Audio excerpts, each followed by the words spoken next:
Amazing. I'm always really, really terrible at being able to tell when it's perfectly gone live because little web pages do their thing. Um, Uh-huh. uh, but welcome to a new series of Dangerous Dialogues here with Car Crash Productions. I'm joined by three other incredible humans who are going to introduce themselves in just a second. This is the first in our new series of Dangerous Dialogues, which are all about breaking the stigma around topics that we don't talk about as much as we really should have. Lots of people say that the best way to kind of break down these stigmas that we have on topics is just to talk about them. So that's what we're going to do today. We're going to have a chat for about an hour on resolutions, which sounds like it's not a particularly dangerous dialogue, but we're going to unpack that in itself as well today. Throughout the next few weeks, if you join us on Sunday nights, we have lots more conversations, some supposedly more dangerous than others. But here we go. I'm just going to throw it straight over to Alexis to introduce yourself. Alexis. Thank you, Tom. Hi, I'm Alexis Craig-Hart.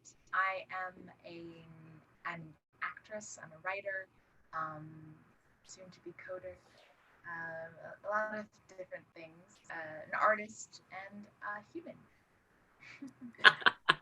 All the best possible things.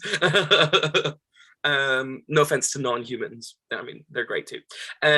Love it, love it. I'm gonna chuck it over to Sean like a drama game. There we go. Through the ball. Whoa, we got it. I caught it.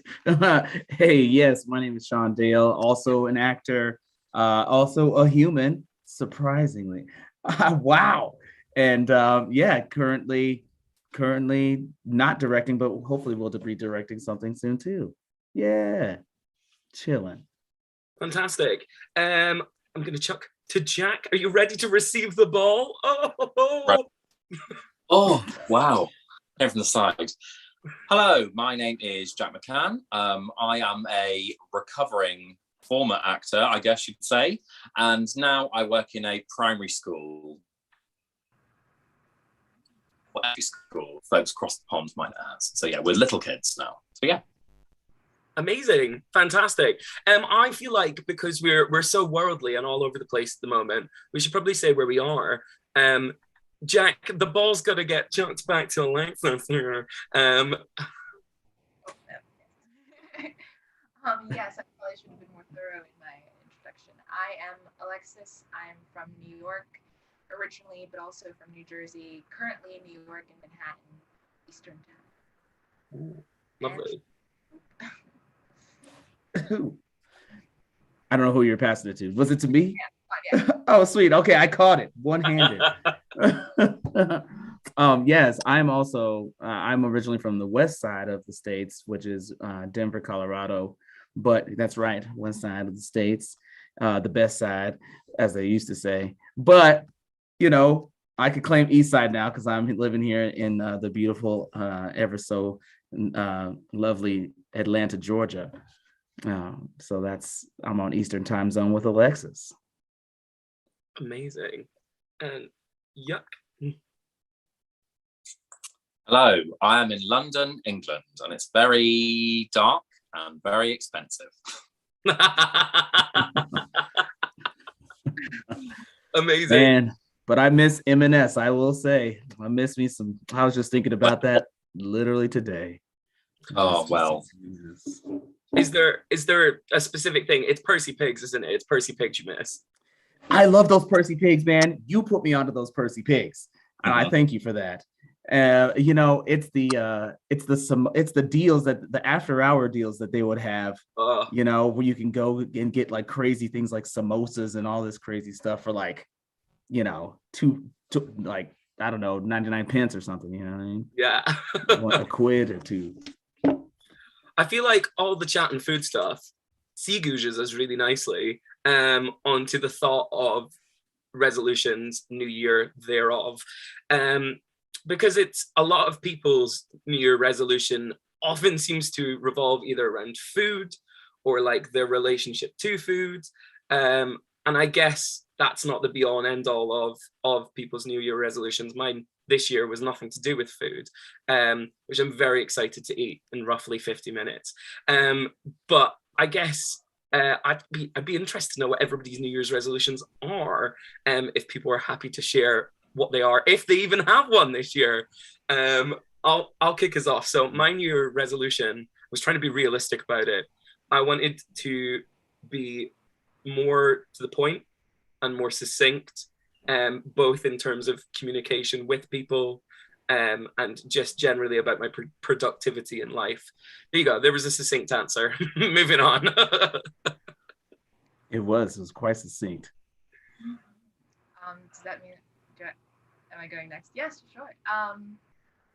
So I didn't have New Year's resolutions exactly, but I had certain goals even before that, like kind of around my birthday. And I guess I heard someone say that they don't make New Year's resolutions around New Year's. They actually make they make resolutions around their birthday, because like that's their New Year. And I was like, oh, that's so cool. And I actually heard that podcast after my birthday, so it really wasn't about me. But I think the best resolutions are the ones you make without waiting for a mark. Like you wait till you're ready, your moment, your year.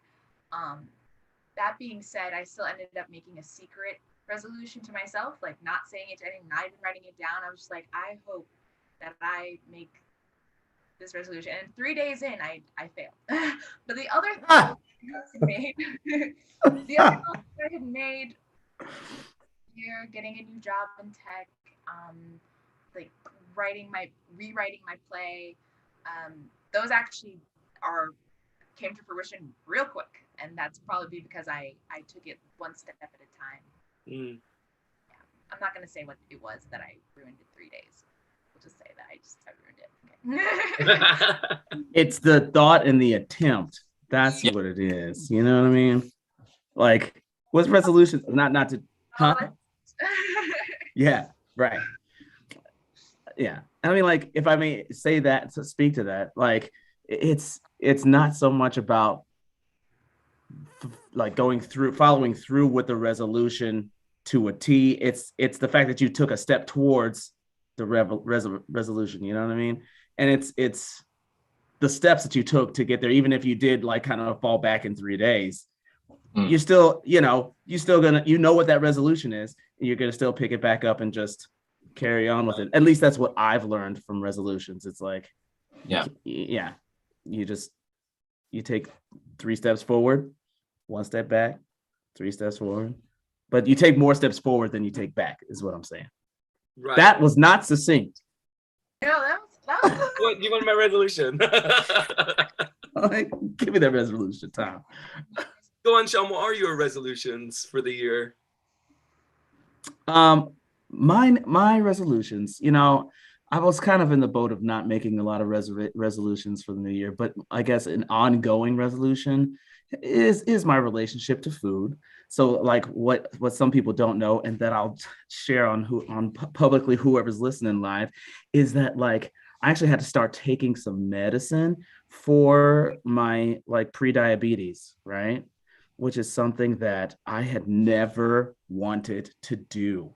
And I started doing this probably at the start of 2020, when just like shortly after we got back from London, I had like put on a few because we were living in New Orleans, eating all the great, delicious foods. And then, they were like, you just need to start taking some medicine, get it back down. And it's been my resolution to get off of this medicine slowly, but it's again like that. So I guess this year, my resolution is to treat myself, have more grace with myself, and to be more organized.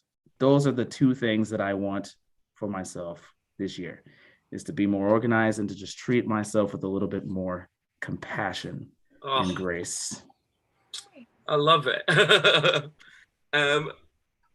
Jack, just before I kind of chuck it back to you, I just wanted to touch on something that both of you have said there so far, which is, I mentioned at the start, why is this a dangerous dialogue, so-called? Why is it a conversation that people actually don't realize that they fail to have a lot of the time?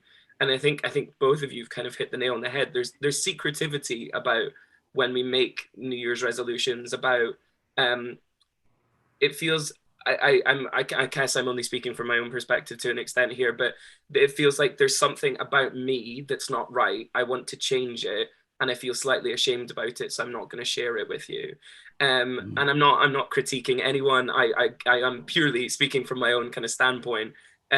20, however many years worth of making these resolutions. The reality is, I think I shared so few, and I think that kind of speaks to most people's New Year's resolutions. That sharing is caring sometimes, isn't it? I think that. Oh, or did I cut you off? Or can I? Okay, good. I was going to say that. Yeah, the secretiveness is because usually the most important resolutions are very personal, and it's an ongoing. Yeah, like you were saying, Sean. It's not just about this year. It's about your whole life. And it's, I think, the reason why the resolution that I made for this year didn't work is because I haven't addressed the other things behind it. For finding a new job or for working on a play, it's like that's something I'm more used to, more common. And my resolution was to not have sex. I had sex. Gotta get it while you got it. Damn, that is like the best humble brag I've ever heard. And so Shaman, you were like, oh, it's the thought and the attempt. I was like, yeah, no, I didn't fight it. I didn't really fight it that hard. But no, you're right. It is about the fact that I can even acknowledge that is something for me that I need to step away from to focus on things that mean most to me, which is my career in theater and tech. And right. Yeah. So, but Jack, what is your resolution? Well, so I'm one of those people who has a lot of good intentions, but they don't really go through. So I have like notes in my phone, New Year's resolutions from 2019, 20, 21, 22. So I kind of have like a memory of it as well. I tend to like set a few. So then if I only achieve one or two of them, I can be like, oh, I've achieved something. Some of them, I feel like there were ones in 2020 where they didn't happen just because they couldn't happen. So like, for example, one of them was learn to drive. Yeah. One of them was to try stand-up, because I just thought like, why not? And I couldn't do that either. This year is to, I have a list here. So yeah. Eat less sugar, which I've already failed. So, hey, have breakfast. That's okay. Don't be late. Yikes. Get more sleep. Join a group. Have a clear out. And also my kind of main one I'm going with is like figure out what's next for me, like in my life. So yeah. But yeah, I like you're saying, like, I think that kind of some of the, like, I don't know, some of them I think kind of all linked to a bigger thing. Like I think for me, a lot of the kind of self-care ones, like I think especially over lockdown, but even kind of before that, like I've had some kind of like struggles with like mental health and stuff. So like kind of self-care is sometimes quite difficult. So yeah. And I think there's sometimes like, there's kind of like cycles. So like I need to get more sleep. And because I don't sleep enough, I have sugar to have energy. And it's like a kind of like ongoing thing. So it's one of those. Yeah. So since you've mentioned some old ones, yeah, how many of past years have you kept? How many have you managed to see to fruition? Only very small ones. So ones where like I wanted one that was like use less plastic, and like just kind of like stupid little things. Like I haven't used bottled shower gel for like 4 years. I just use bars of soap. So I guess that's like less plastic. I get like those bamboo toothbrushes now. So like things where it's like quite low effort, I feel like I'm quite good at. But yeah, like learn to drive, I was just like, that's a lot. So low effort one's quite good for me. So fantastic though that you were able to accomplish things. And I think it's easier when you break things down, because even though now those things seem small, it was for 10 years to greater stuff. So right. I feel like this is a really good point. I love I love coming with facts. I brought an iPad even to make it look like I'm reading the fact. It's not on. It's not on. But this is true. I'm not making it up. Sorry, it makes it look like I'm not making this up. 8%. Sorry, I should look like I'm reading. 8% of people, no product placement. 8% of people actually see through their New Year's resolution. Really? 8%. 8%. Wow. Wow. Lowest than highest. For maths freaks out there, 92% don't. That's what we're saying. Wow. It's more common to not supposedly succeed than it is to actually succeed. Now, my question is, these metrics are based on, not what are the success metrics based on? You know what I mean? Is it based on like how many times people have, is it saying that people have not fallen off the wagon during that New Year's resolution and like got back on it? Or are they saying that people have completely like abandoned their thing and said, forget it? You know what I'm saying? Because if it's like, if people have set this resolution and then they are going toward this resolution, but they take a step back, does that mean that they're part of the 92%? You know what I'm saying? So, which is not fair. It's interesting because I don't know the actual answer based on that specific study, but I would suggest that they've asked people, did you succeed? And people have gone, no. So I think it's what we deem as success as a person. And I think Jack said it quite wonderfully about some of his things for this year. In fact, Sean, you said, in fact, everybody said it so far, that they have failed. They literally have already said that. I have not succeeded, I have failed. But you've hit the nail on the head, Sean. It's like, well, actually, having some sugar is not having less sugar. And you know, having a bit of sex is not reducing the amount of sex that you have. You know what I mean? It's like, I think we view success in the wrong way. Yes. Sorry, Alexis. Yeah. Yeah, I don't know what I feel anymore because you just took it to a whole other level. Guessing what success means to one personally. Because when I was Sean, I thought that was a great question because I was thinking, is the statistic asking if you accomplished it that year? Because like, what if you accomplished it the next year or the next year? But yeah, if it's based on just that person deciding whether or not they succeeded or failed, then it makes you wonder. And in general, we have to take statistics with a grain of salt because context changes the information or how it's interpreted, received. Because 8%, who knows if that, maybe it's a lie, like maybe those people did succeed, like yeah, and some New Year's resolutions are quite sort of vague as well. Like if you have a kind of like one that's measurable, like learning to drive, you can learn to drive. I want to lose, I don't know, 30 pounds. You can kind of measure that. Whereas like, I want to feel healthier. That's like, how do you measure that? I want to be happy. Like some of them you can't really measure. Yeah. So how would you know if you've like failed or whether you've, achieved it? So. Yeah. And I was thinking about this, actually it made me think about going back to the secrecy part too. And tying that into making promises to yourself versus making promises versus other people versus you making promises to other people. So here's an example of that, right? Years ago, like it wasn't a New Year's resolution or anything, but Luciana, who was my wife, who the 3 out of the 4 of us know, Jack, that is my wife. So she when we first started dating, she noticed that I drank a decent amount of soda, specifically Canada Dry ginger ale. Loved it. And she was like, "You drink a lot of ginger ale, Sean. You need to stop drinking ginger ale." And I was like, "Girl, I don't drink a lot of soda." She's like, "Whatever, I dare you to not drink soda for 3 months." And I was like, "Really? You dare me?" And like the stakes were high, and I was like, be prepared to lose, right? So why am I saying this? Because I completely destroyed that challenge. I was like, yo, I'm not gonna drink it. And I didn't drink soda. Like I didn't drink it, like an ounce of soda for those 3 months. And not even just for those 3 months, I didn't drink soda. I probably drink soda once a year. And that was about, I think, well, I mean, we've been together almost 13 years now. So that was about 13 years ago. You know what I mean?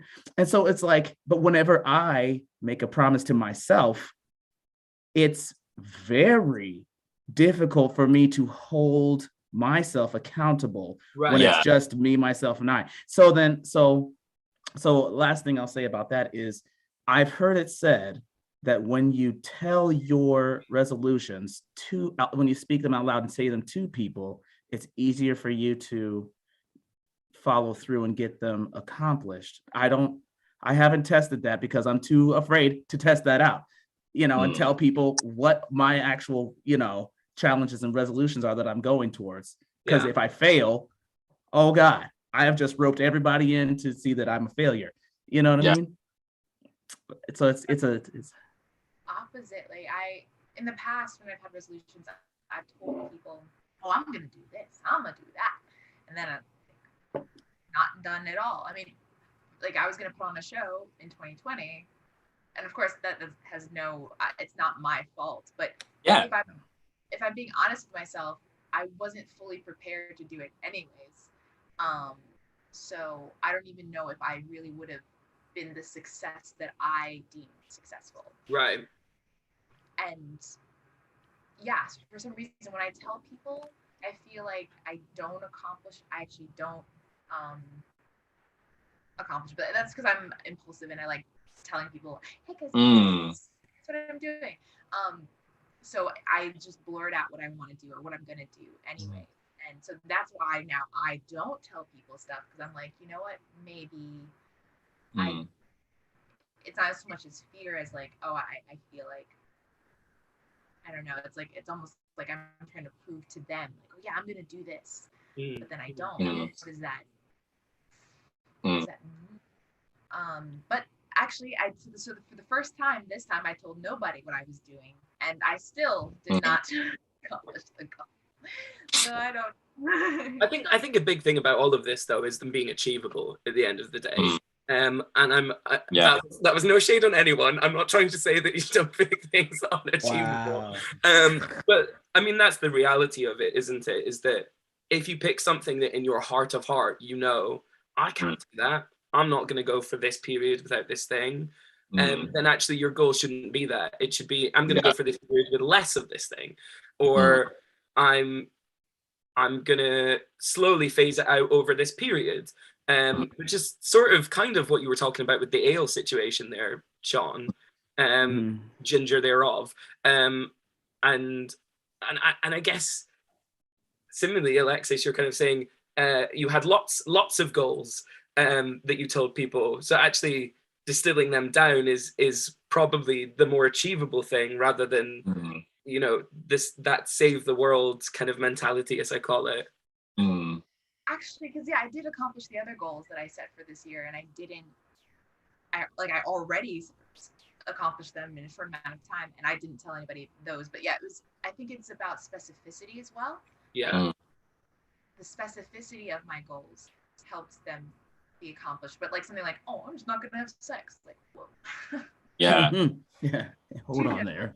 Right. I love that. So I guess making New Year's resolutions or resolutions in general, I'm kind of interested where that stems from. As humans, we are all humans here, as self-identified at the start. I think, why do we feel that we need to change? Why do we feel like there is a constant need for improvement? I'm not saying it's right or wrong. I just am posing the question, I guess.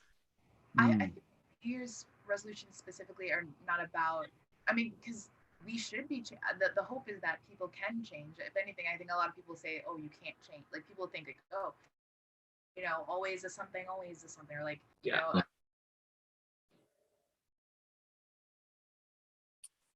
Oh no. In the middle of a perfect point. I know. Well, but I could. Oh, there she is. My first guys are frozen for me. Oh yeah, no, sorry. Can you hear us? Uh-oh. Maybe log off and log on. We'll quickly jump over to you, Sean, at the moment, because I think there was something you were going to say there, and hopefully we'll get Alexis back. I'm going to switch to my phone. Okay. No problem. No problem. We'll do you in just a second. Yeah, I think the only thing that I was going to say to that was that it seems, correct me if I'm wrong, anybody, but it seems is that we are continually dissatisfied with ourselves. You know what I'm saying? And I think out of that dissatisfaction, and it's not because we are made to. I think part of it is because we are made to feel dissatisfied about things, especially in society now. You know what I mean? But because it's like, oh, you should have this. If you can't afford it, then you're not like part of the cool crowd. Whatever it is, then we feel like we always need to change or something. If we don't have this certain body type or this like whatever car or this kind of like status, there's this constant need to change. And I think that's where I feel like that's what stems a lot of the need for a resolution every year. Alexis, you're back. I wanted to say before actually was I wonder, because change can be good, but yes, there's also the point of change being unnecessary, like feeling that you need to, that actually you don't really need to change. I think the point of New Year's resolutions is odd because it's a mainstream concept, because people are always changing. People are always making goals for themselves, or should be. Yes. I think it's the pressure of having a public mainstream thing that we're all gonna do. We're all gonna do this at this time together. Boom. And life isn't as clean and clear cut as that. So it's about allowing space for your change to develop in the way that it needs to, rather than in the way that fits the mainstream New Year time frame. That's it, isn't it? It's why. Who are you changing for? Are you changing for others' perception of you, or because you want to change this thing about you because you want to? Yeah. And Alexis, yeah, exactly. It's like change is good, and I think that differentiating the changes that you need to make for yourself versus the changes that you're making because of exterior influences is kind of what separates a successful, possibly a successful, resolution achievement versus a non-successful one, because maybe it doesn't maybe somewhere deep down inside something doesn't resonate with you about something. So I think that's spot on. I think another way to make sure that those goals are achieved is setting realistic deadlines in some ways. So it's sort of going, okay, well, actually, rather than like a whole year, in this year, I'm going to do all these things. It's like, well, you've made these goals now.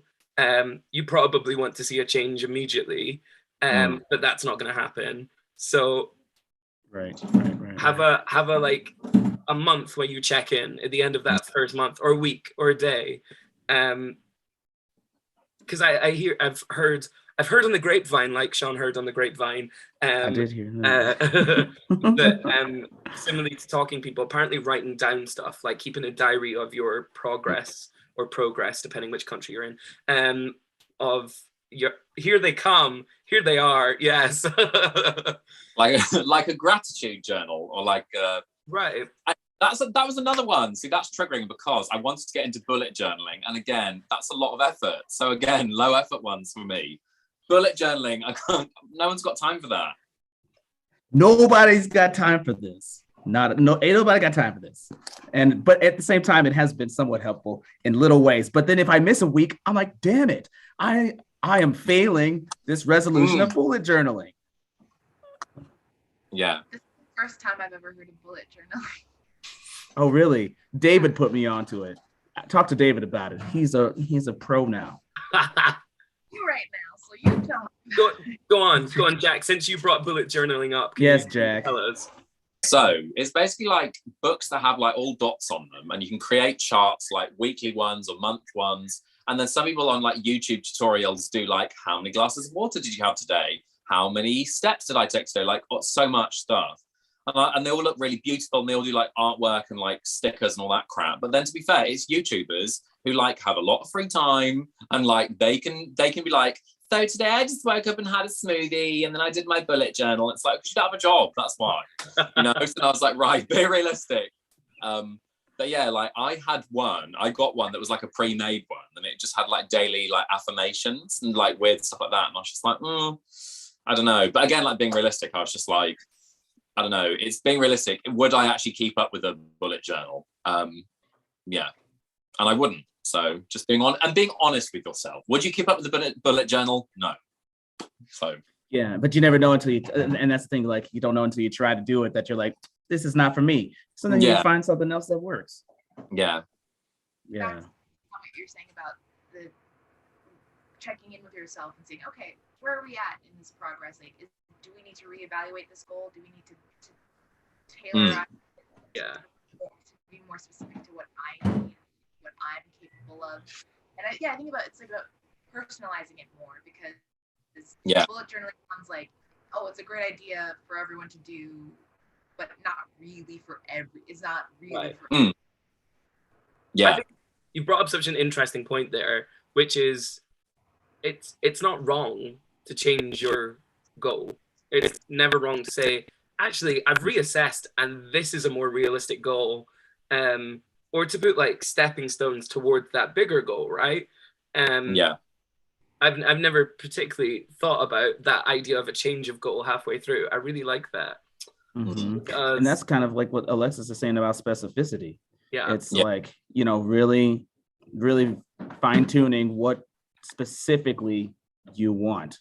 I mean, and you know, it can start off broad. You never know when you're starting off your goal, but then the more you fine tune it over time and figure out what works and what doesn't, then you get more specific. And I think that's when it becomes more achievable. Yeah.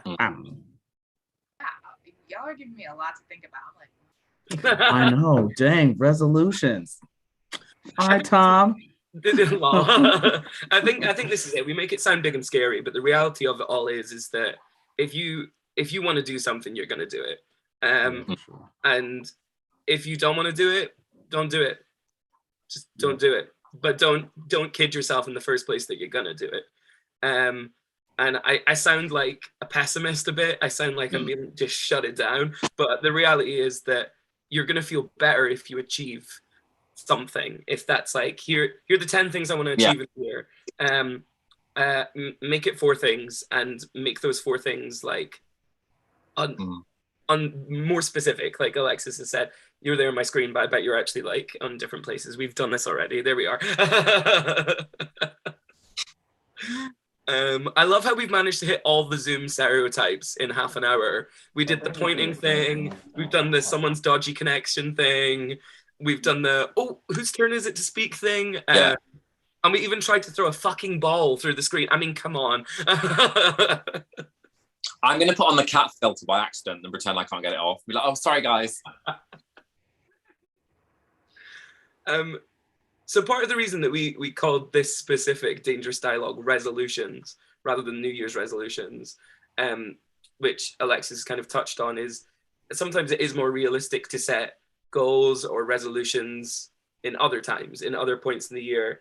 Because I think January is a hard month, just full stop. Yeah. People are just gone through kind of a festive period. They've spent lots of money. It's dull. The weather's a bit shit. Seasonal depression with the winter. You know. Yeah. Oh, sure. Yeah. So when else do you, other than as Alexis has already mentioned, those kind of rolling goals that you just achieve throughout the year without telling yourself it's a goal? When is a more realistic time, do you think, to go, actually, this is what I want to achieve in the next X? I think it gets targeted at New Year's because they know that it's quite a common time. You always see adverts on January the 1st. You always see an advert for a stop smoking aid of some kind of weight loss aid like Slim Fast or something, or an advert for a gym. You always will guaranteed see those because they know that people are doing it. Watch one? and tax. tax. Yeah, true. Oh yeah, tax. But the like self-improvement ones, and it's like, you know, women jumping around in Skechers and like drinking smoothies and being like, this is going to be you soon, and like, yeah, and stopping smoking. So they kind of know the common ones and they like target it to people. Yeah. So that's why it's like quite a common time, because they kind of know that a lot of people do it. It's also the group mentality of it, like we're together, and who doesn't want to communicate, who doesn't want to be a part of something, and it's kind of like you have to be able to pick your own time frame. I think it's more about having the courage to be alone with yourself. Absolutely. This is my goal. This is my time, and I'm gonna do it on my own, and it's gonna be okay. Like I'm still gonna have people with me, but I'm gonna be more specifically on my own. Yeah. Yeah, I guess that's it. I mean, for me personally, at the start, just before the start of a month, I'll go, this is what I want out of this month. Even if it's something, you know, minimal, like I want to, like the bullet journal thing that you said, I want to drink X amount of water in a day.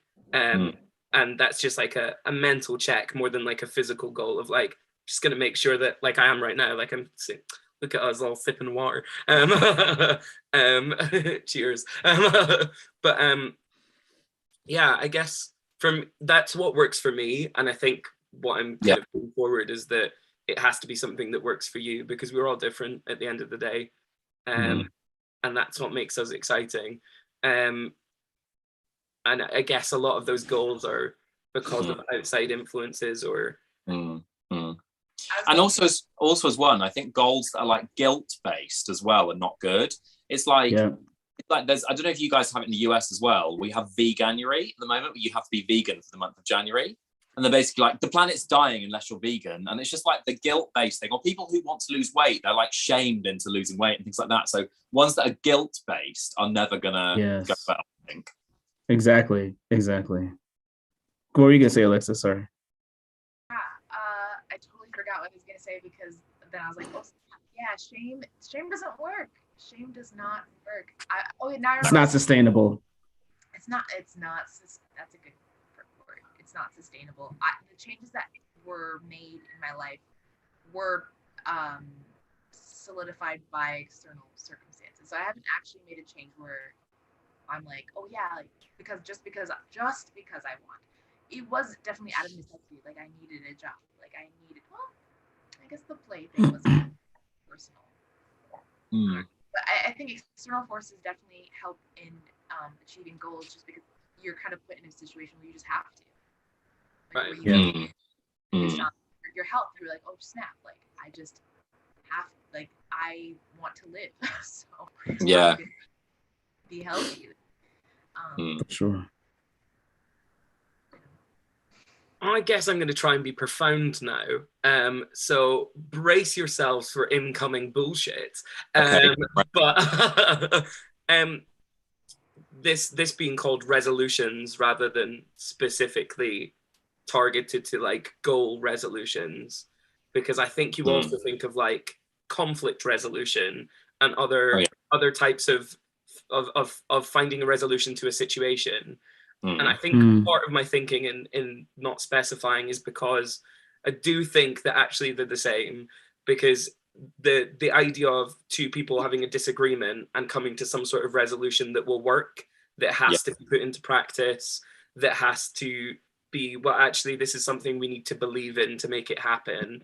This is, I don't know, I think that sort of resolution is very similar, because it's you at battling with yourself and the way that you work and that you live. And ultimately, I guess that's the sort of thinking. I mean, I've only done so much kind of conflict resolution in my time, but I feel like they work in very similar ways, and actually applying that more vicious mentality to it of, well, I need to find a compromise that works, gives you that specificity.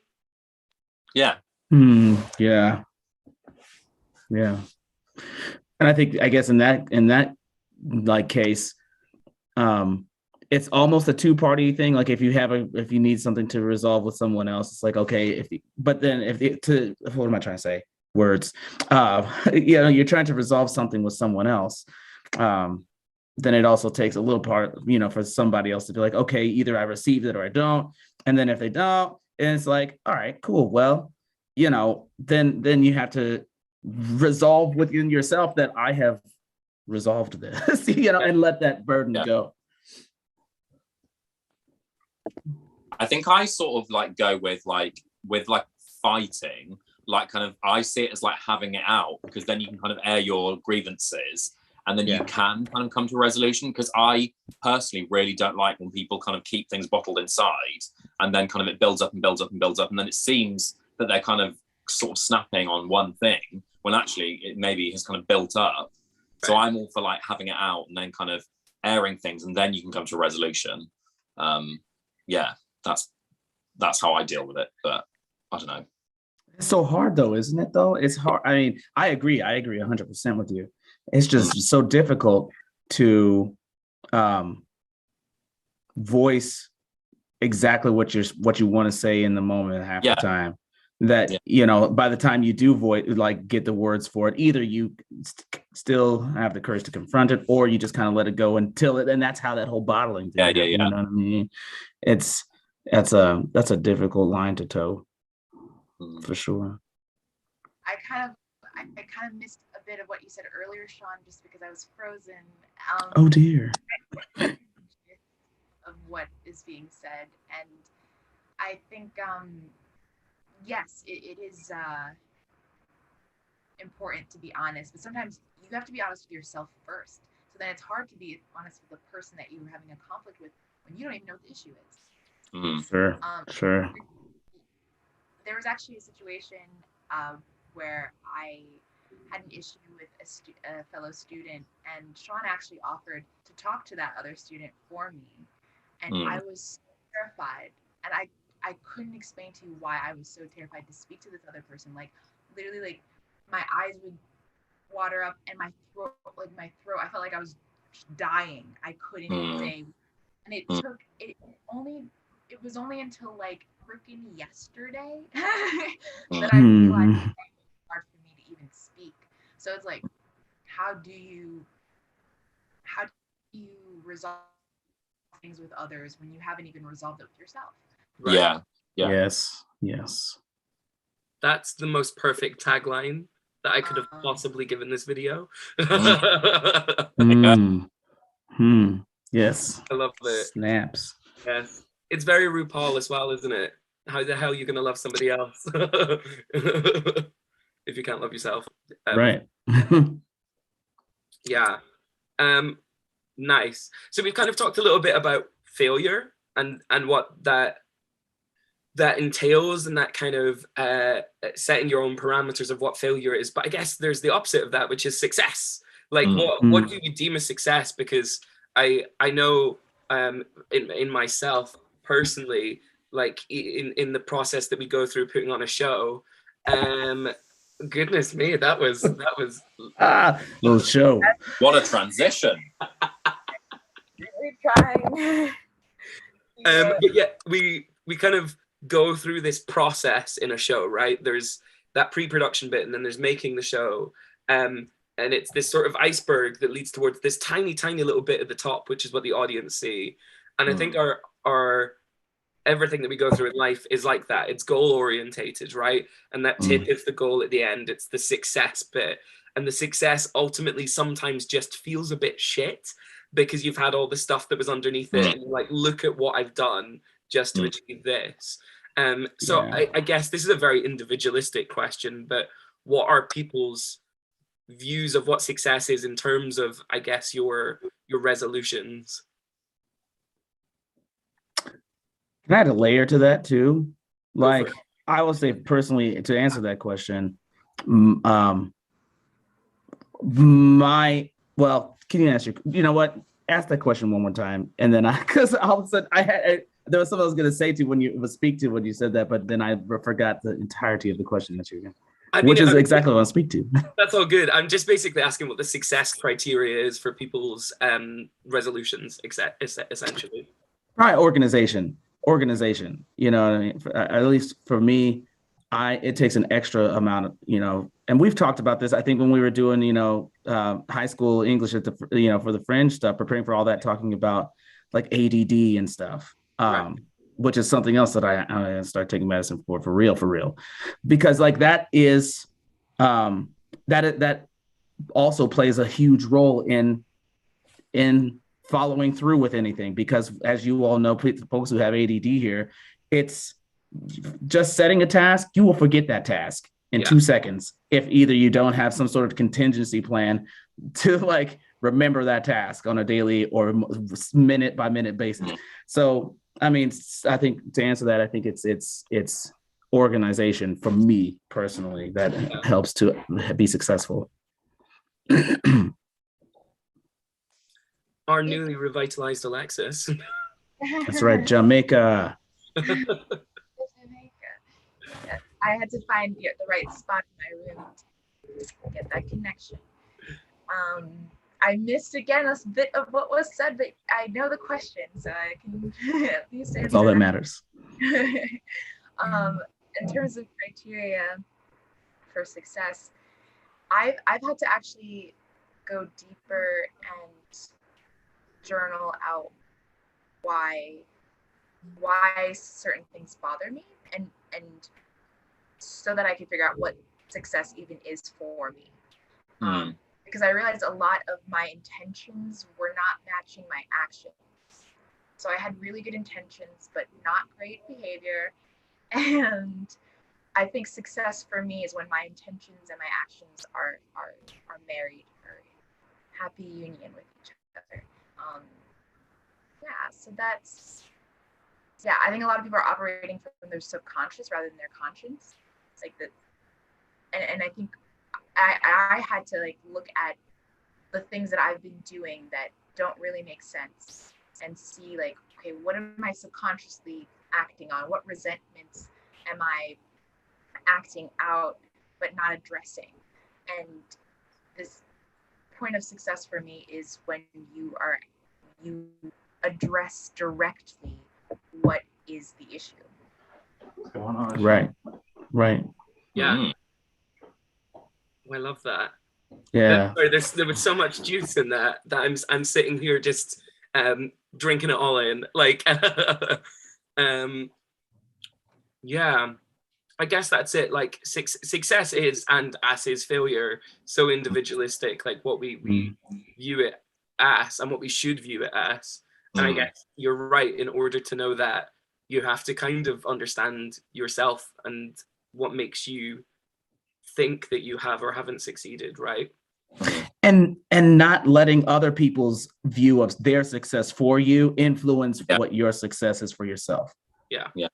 Because so many people have things to say about what they think, especially as actors and people in this performing arts industry too. They're like, man, you need to be up here. Like, fame is here. Like, I had a guy, I didn't even know this motherfucker, but can I say that anyway? Yeah. I said it anyway. It's fine. I know. I don't even know this dude, but like, I just happened to be sitting at breakfast with him because he was a friend of my wife's cousin, and so, he looked at me when I was like, when I told him, he asked, what do I do? I was like, oh, I'm an actor. And he's like, oh, that must be very difficult, it must be very difficult to find if you're not successful. It must be very difficult to do if you're not successful. And I had to think for myself, I was like, bitch, you don't know.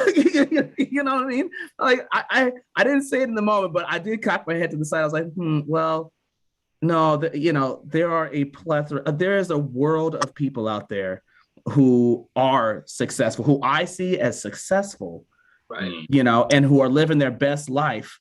And they're not famous. They're not like rich, but they are literally on the day-to-day doing exactly what they love, getting paid for what they love to do, and and are making a sustainable lifestyle out of what we have trained ourselves for.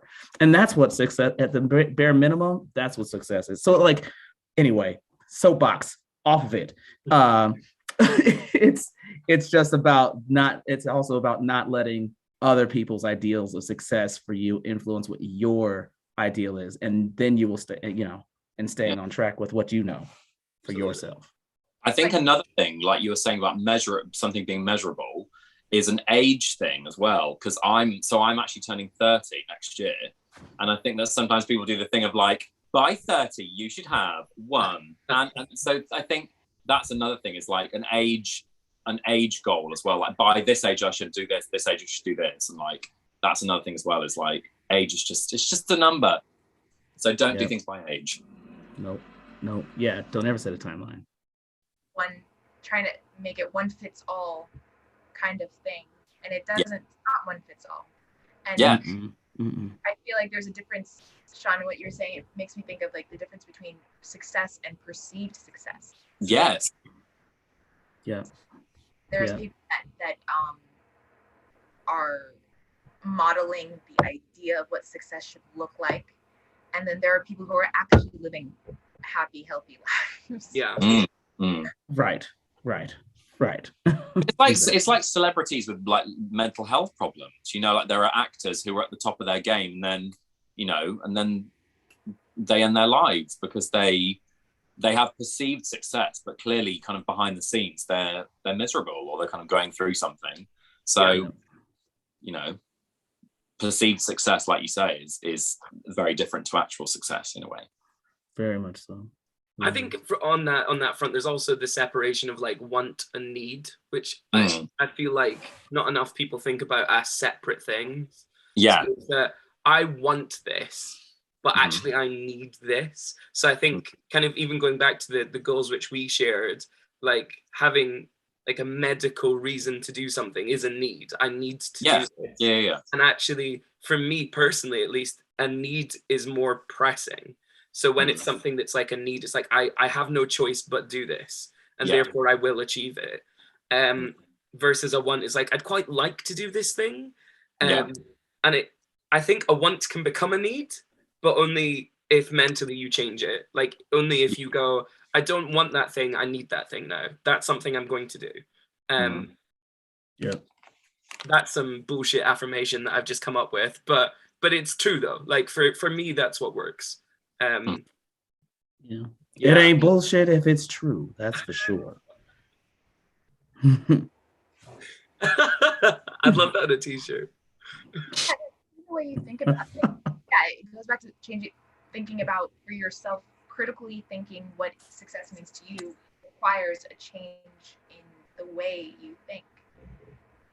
Yeah. And that's a resolution within yourself that you have made. Whoa. All the full circles. I think what Sean's just kind of said rounds it up a bit there, which is like in order for you to have whatever success is to you, you need to sit down and properly assess what's gonna work for you and what is the best option. And sometimes that's not gonna be the same goal as somebody else. In fact, all the time that's not gonna be the same goal as someone else, is it? Yeah. I love it. Okay, new for this series of Dangerous Dialogues. Well, you know it's going to be shiny because the fingers are going. I want us to sum up in a statement, like a sentence, what we feel is our takeaway from our Dangerous Dialogue. Because part of the idea of Dangerous Dialogues is we want other people to now have their own conversation.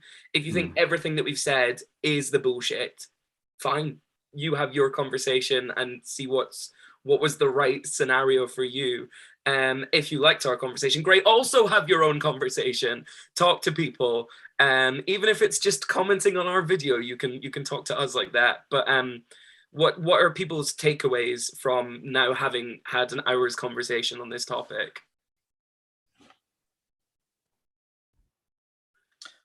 There's that thing, and I can't remember what it stands for, and I was just going to try and Google it. There's like that acronym that's something like realistic, achievable, something like that. And I always think that's really good. Like when you're measuring something, and I can't remember what it is. It's like reach or something. I think it is reach. It is reach. Yeah. It's like realistic, something. I don't know. I'll Google it. Yeah. While you're Googling, I guess I'll say what my takeaway is. I think resolutions require lots of thought, lots of personal thought, lots of critical thought. And also, what I think something we haven't discussed is faith. Having the faith in yourself that you can achieve it. Because I think a lot of the goals I set for myself, I didn't achieve them because even though I was working towards them, I didn't believe in myself. And it wasn't until I did that I could do something. I love that. That self-belief, that faith in yourself. Yeah. 100%.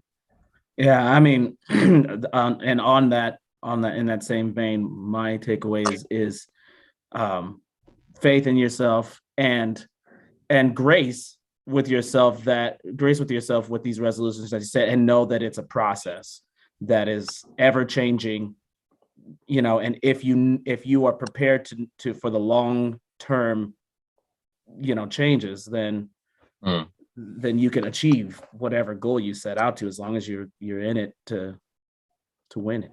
That's so corny. It is, and I couldn't hear. There will be miracles when you believe. When you believe. That's right. I love that. I'm gonna go watch that tonight. Oh, what a film! What a film, Jack. I feel like you're gonna tell us where to reach. Yep. It's not reach. It's smart. I just realised.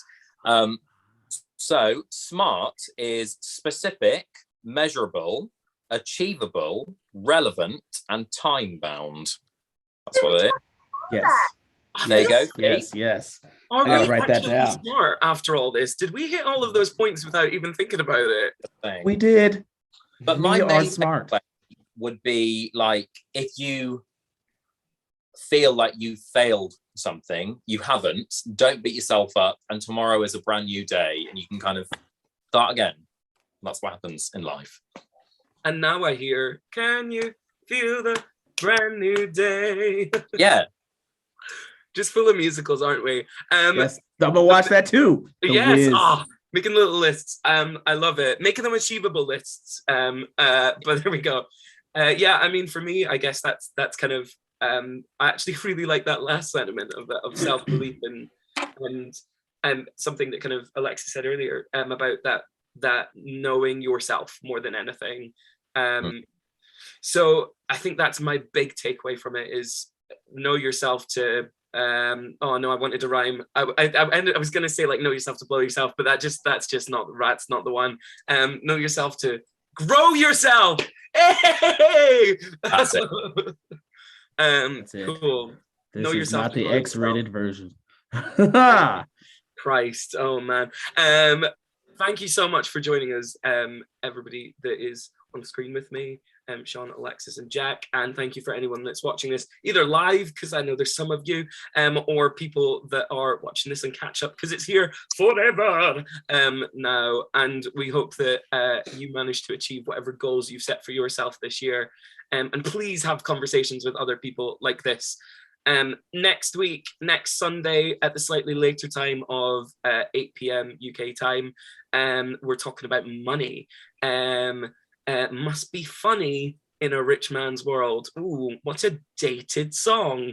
But we're chatting all things that. Thank you very much. I think it's time to do that cheesy Zoom goodbye. I feel like this is the moment where we'd have, can you feel the brand new day playing us out?